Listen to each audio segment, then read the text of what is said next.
Ini lagi viral banget dan jadi buah bibir karena statement Kartika Putri. Kita lihat tayangan dulu ya, statementnya dulu ya. Coba. Yuk, ini dia nih. Oleh.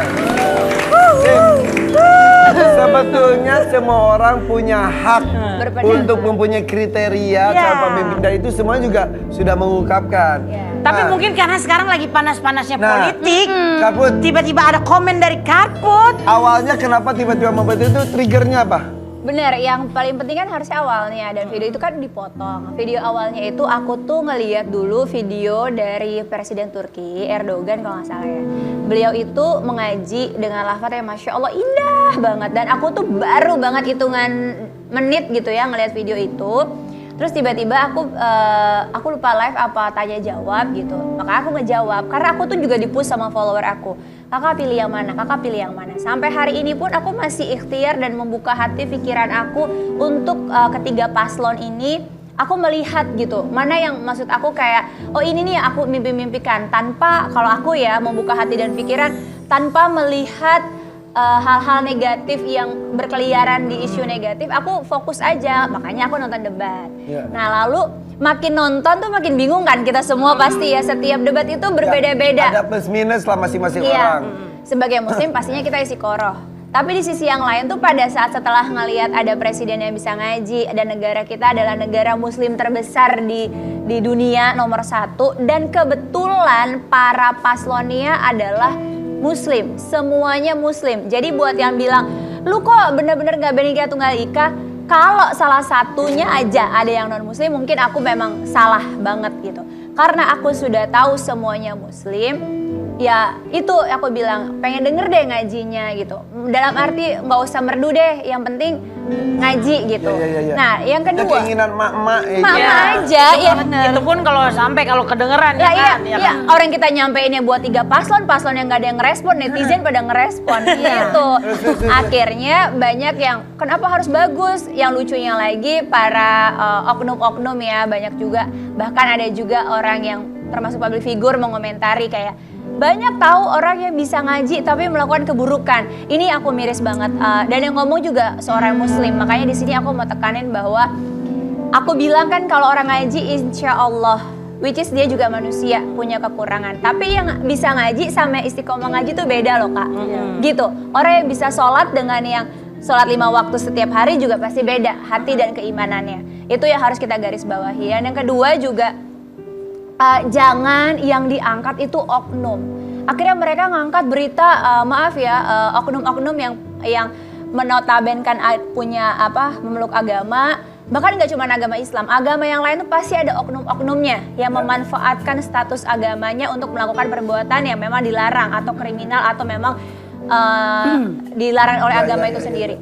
Tapi please, jangan kalian cuma mengangkat yang negatifnya. Sementara yang kalian nggak ngelihat guru-guru besar yang kalau ngadain tablik akbar, yang punya pesantren, yang membuat banyak juga melahirkan ustadz-ustadz yang Masya Allah juga yang luar biasa. Itu yang buat aku sedih. Sekarang gini deh, kalau kita baca koran kriminal, itu semua kriminal yang keluar. Beritanya kriminal. Tapi kalau kita baca koran yang tentang 10 orang besar di dunia, orang tersukses, maka yang kita berprestasi.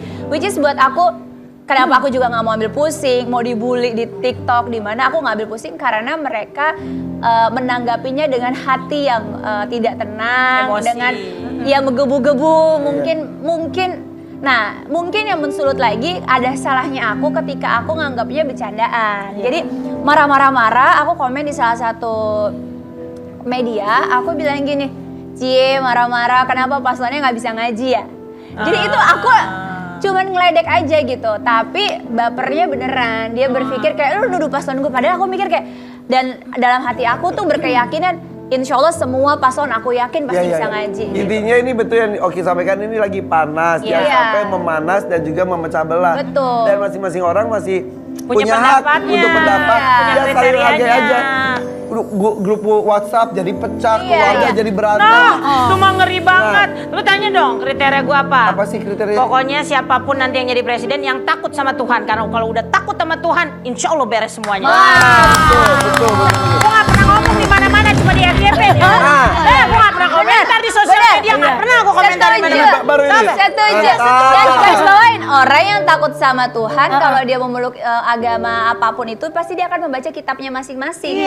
Gitu, dia takut sama Tuhan, agamanya Islam pasti baca Al-Qur'an. Dia non muslim atau Kristen dia akan membaca Alkitab. Semua agama pendeknya itu pokoknya menjauhi larangannya lah. Jadi semua yang setuju. Ya. Nah, tapi ya itu netizen mobil kadang-kadang aman di depan. Aman. Mobil Aman dari apa? Amannya dari apa dulu? Aman hujan soalnya kan Oh, iya, udah iya, ada iya. mobil gua. Kak, bawa handphone nggak? Bawa. Telepon mama tukar-tukan bahasa. Tapi aku gara-gara viral ini beneran aku setiap kali keluar pagar rumah ada tukang bakso nggak yang baru? Masa iya? Coba kita lihat dulu nih artikelnya. Ada imbas yang lain. Ada imbas yang lain. Kita lihat artikelnya. Coba. nih. Foto dan video lamanya disebar di sosial media Kartika Putri ikhlas dan lapang dada dibully netizen. Ini kenapa ya suka menjadi saling mencari kelemahan dan ya gitulah. Ini yang buat aku gini ya, sedihnya mirisnya adalah ketika dia mungkin ya ini pendukung yang fanatik banget. Aku nggak tahu pendukung yang mana karena menurut aku paslonnya masing-masing aja tenang-tenang aja gitu nggak merespon. Tapi ini tiba-tiba ada kemarahan yang besar. Yang lucunya lagi justru dia mencari mengorek-ngorek, mencari sepertinya kekurangan dalam diri aku gitu. Dan memang masa lalu aku dulu kan belum berhijab gitu. Tapi yang lucunya lagi foto-foto yang lama dikeluarkan, tapi juga banyak yang DM fitnahnya lebih kacau lagi gitu. Ala elonya dulu gini-gini. Maksud aku gini. Oh, harus sampai DM? DM-nya luar biasa. Bahkan kalimat Berasa yang nggak si pantas. paling tahu gitu ya. Iya. Gitu.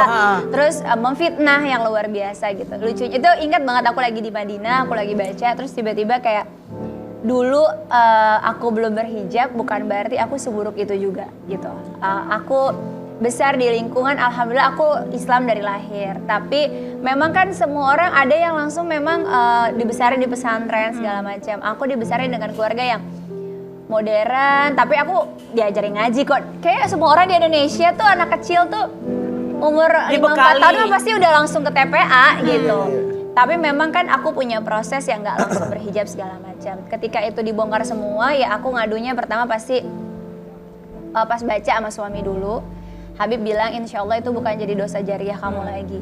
Karena kamu udah menutup rapat, kamu sudah bertaubat, mau mencoba lebih baik lagi. Mungkin ini ujian hijrah kamu, akankah kamu mampu mempertahankan atau enggak. Tapi pada saat itu alhamdulillahnya karena lagi di Madinah, ya aku berdoa di Raudhah, ya Allah ini ujian yang terberat banget sebenarnya. Ketika aku juga sebenarnya Kak sebelum video ini tersebar, mungkin sebulan sebelumnya aku tuh baru aja nemuin orang-orang yang bisa nggak sih kita tuh ngapus foto-foto yang ada di media gitu.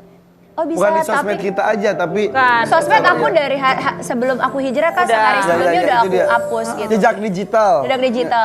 Aku tuh sampai berapa tahun aku hijrah itu 7 tahun, 8 tahun aku terus berusaha untuk menghapus foto-foto lama itu. Tapi diujinya malah dari itu. Padahal sebulan yang lalu baru ketemu sama orang, oh kita harus report ke satu-satu. Kita harus proses panjang tuh ya. Tiba-tiba Allah uji dengan ini gitu. Makanya kayak hancur banget. Ini mungkin memang hal yang selama ini mengganjal di hati aku, ternyata itulah yang diuji juga gitu. Oke, tapi jadinya ada penyesalan nggak? Aduh, tau gitu kemarin nggak posting ini. Gitu. Enggak. Tidak ada penyesalan. Aku nggak ada penyesalan karena yang aku minta itu bukan suatu hal keburukan. Dan aku tidak sama sekali merendahkan paslon manapun. Karena aku yakin semua paslon pasti bisa ngaji. Karena di Indonesia itu umur 4-5 tahun tuh kita udah di TPA gedenya gitu. Dan yang kedua, kenapa aku seneng akhirnya isu ngaji ini diangkat. Orang-orang yang sportif juga banyak banget yang justru support aku kayak bener ya kayak jangan sampai orang itu alergi dengan namanya kitab-kitab agama. Tidak hanya Al-Quran, apapun agamanya, 6 agama di Indonesia itu semuanya punya kitab. Maka kita itu kalau mau hidup ya pedoman kita tuh ya kitab agama kita masing-masing. Yang Islam dengan Al-Quran, yang Kristen dengan Alkitab. Intinya itu takut Tuhan dan taat agama, intinya itu ya. Iya kalau orang udah takut Tuhan insya Allah ya. Insya Allah. Itu tadi karena kan yang akan memimpin ini nantinya yang akan kita ikuti. Ibaratnya utusan Tuhan begitu kan ya. Yang harusnya bisa menjadi karena kan contoh. yang kita pilih ini kan pejabat tertinggi yang impact-nya akan kena ke semua kalangan gitu. Jadi maunya ya memang yang bisa istiqomah, yang hatinya dijaga karena muslim ya, hatinya biar Allah jaga, biar bisa jadi pemimpin yang adil, pemimpin yang bijaksana ya seperti Rasulullah lah gitu. Ya. Oke, itu kriteria dari Karput. Mungkin kriteria ibu Dari yang kakak lain. dong kriteria paslon tuh kakak gimana sih? Dia kriteria juga Kan Kak masih. Oki udah, Iya. kakak ntar baru dia. Kalau kakak gimana sih kriteria? Dia aja sekarang kalau foto jadi bingung. Sama asistennya kalau foto nggak boleh nggak 1, Begini, 2, 3 nggak gini, boleh gitu. Oh, iya, iya. Jadi langsung 4, 5, 6, 4, 5, 6 gitu. gitu. Takut salah. Iya.